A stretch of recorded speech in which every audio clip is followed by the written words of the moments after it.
Olá a todos. É, Como parte da busca por, por respostas com base em algumas dúvidas que surgem em um cenário epidemiológico, principalmente quando um paciente ele recebe uma droga, e aí a gente tem que pensar, né? Por que ele está recebendo aquele tipo de droga? Como que aquela droga foi testada? Em quais condições? Em quais grupos? Eu estou trabalhando com o perfil de uma doença, seja numa pandemia, numa endemia, num surto. Como que nós testamos algumas hipóteses e como que a gente responde a algumas perguntas para, primeiro, descartar possíveis vieses, ver o que deu certo, o que deu errado, ver o que é reproduzível, tá? E ver basicamente como que as informações elas podem ser coletadas. Para isso, para a gente responder todas as dúvidas que a gente tem com relação a tratamentos, testes, diagnóstico, o perfil do paciente, o perfil da doença, tornar esses dados mais previsíveis e aplicáveis, nós temos os estudos epidemiológicos. Então a gente pode dividir, teoricamente, os estudos em dois grandes universos: os estudos observacionais e os estudos experimentais. Tanto os observacionais quanto os experimentais, dependendo da ferramenta utilizada para chegar-se no resultado, o pesquisador ele pode, de certa forma, forçar um pouco a barra, fazendo com que aquela amostra tenha um resultado aplicável ao que ele quer. Isso a gente chama de viés, tá? Basicamente, os estudos eles têm que ser reprodutíveis. A gente pode ter que reproduzir esse estudo para que em qualquer lugar do mundo aquela mesma situação possa ser aplicado de acordo com a metodologia do estudo, tá? Então, existem esses dois universos, os estudos observacionais e experimentais. Cada um deles tem uma ferramenta específica, uma aplicação específica e um viés também específico, tá? Os estudos observacionais, eles podem ser descritivos ou eles podem ser analíticos. Então a gente tem um estudo ecológico ou de correlação, o estudo de relato de caso e o estudo de série de casos, estudo transversal, seccional ou de prevalência. E temos os estudos analíticos, caso controle, coorte, segmentado ou de incidência, mas que também os estudos analíticos eles podem ser transversais, seccionais ou também de prevalência, tá? Então nós podemos usar os estudos observacionais observando cada um desses critérios e cada uma das aplicabilidades que esse estudo ele vai nos proporcionar, ok?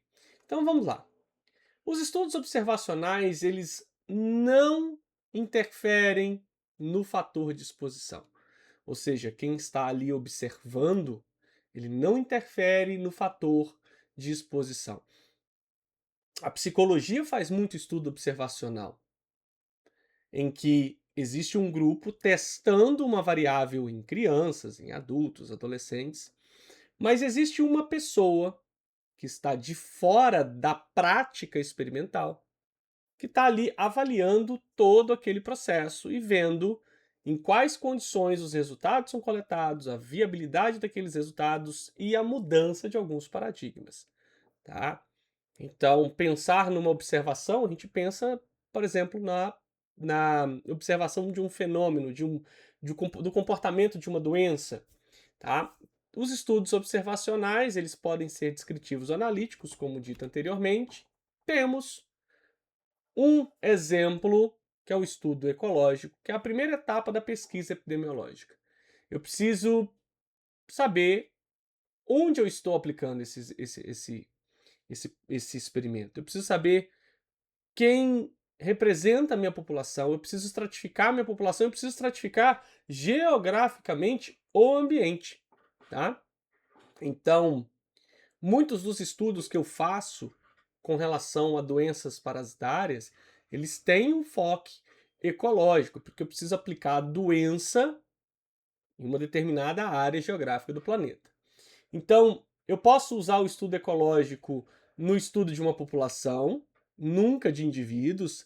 A evolução da espécie, ela nunca é vista no indivíduo, porque às vezes determinado fenômeno, ele só apareceu naquele indivíduo, e quanto mais fenômenos semelhantes àquele do indivíduo aparecem em várias pessoas, eu já tenho uma população mais robusta para avaliar ecologicamente quais são as variáveis que predispuseram àquele fenômeno.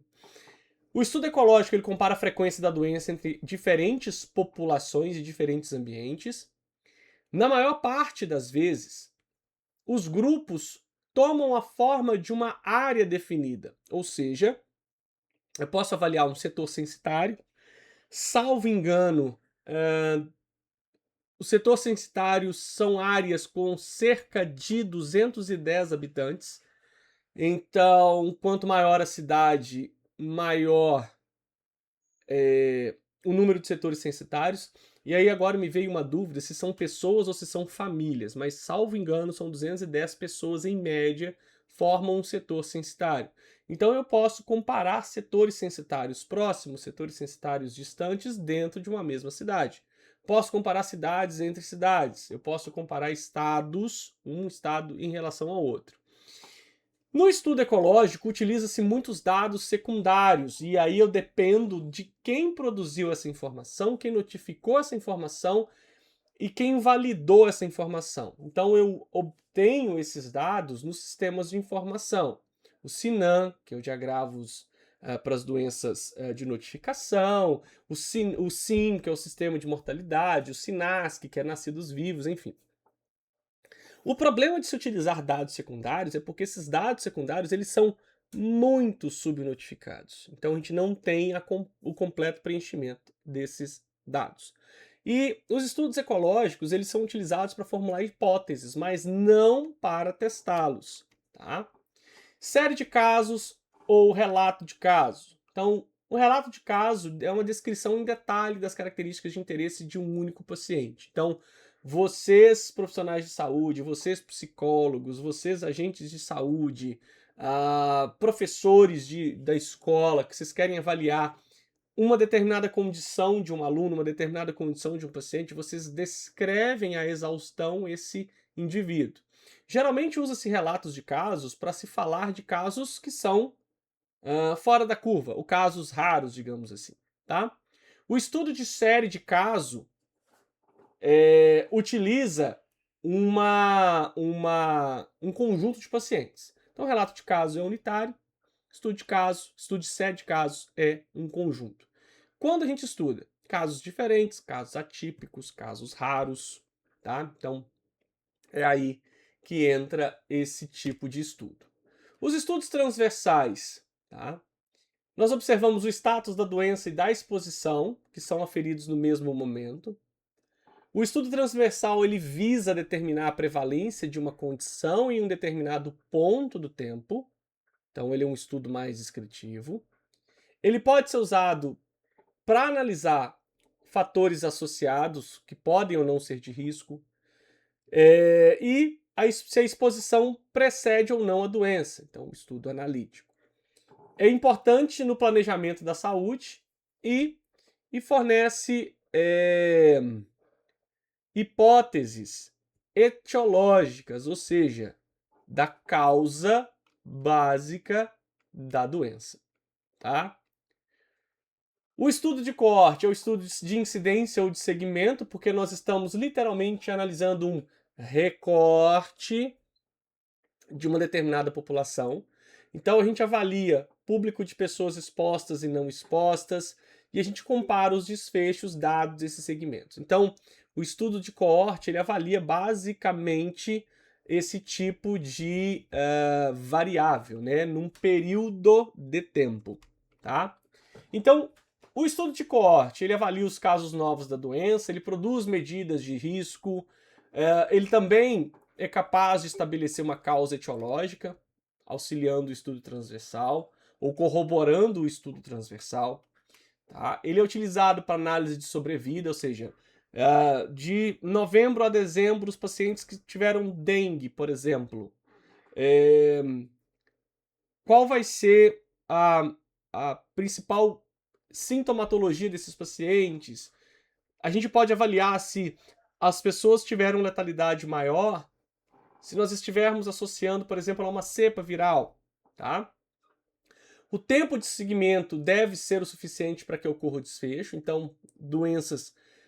usei o exemplo da dengue. A dengue ela tem um período de 1 a 2 semanas de sintomatologia. Então, um coorte de 1 mês é suficiente. Agora, para avaliar tratamento da tuberculose, que demora 6 meses, 3 a 6 meses ou até 1 ano, o estudo de coorte de 1 mês já não seria suficiente, tá? Ele é um estudo suscetível a perdas de segmento e ele é inadequado para doenças raras, porque a quantidade numérica é baixa, se fosse frequente não seria rara, e doenças com longo período de latência, como por exemplo câncer, como por exemplo a AIDS, tá?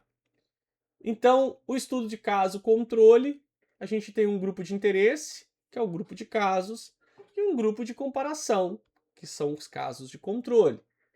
Nós coletamos a história dos dois grupos, comparamos a exposição dos dois grupos e fazemos as conclusões, tá?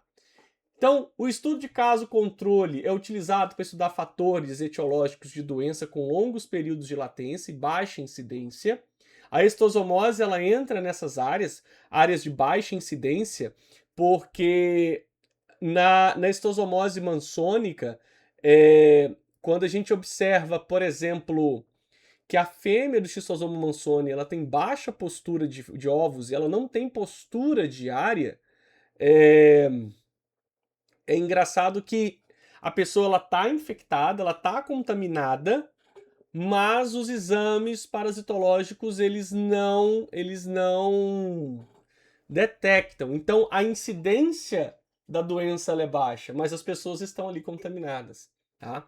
Ele investiga as exposições passadas, ele é o caminho oposto do estudo de coorte, então ele usa doenças mais frequentes e que têm longos períodos de latência. Os casos podem ser incidentes ou prevalentes, a gente pode avaliar o caso controle num teste para hospital, numa população, e o controle são os mesmos públicos usados nos casos. Os estudos epidemiológicos experimentais, eles visam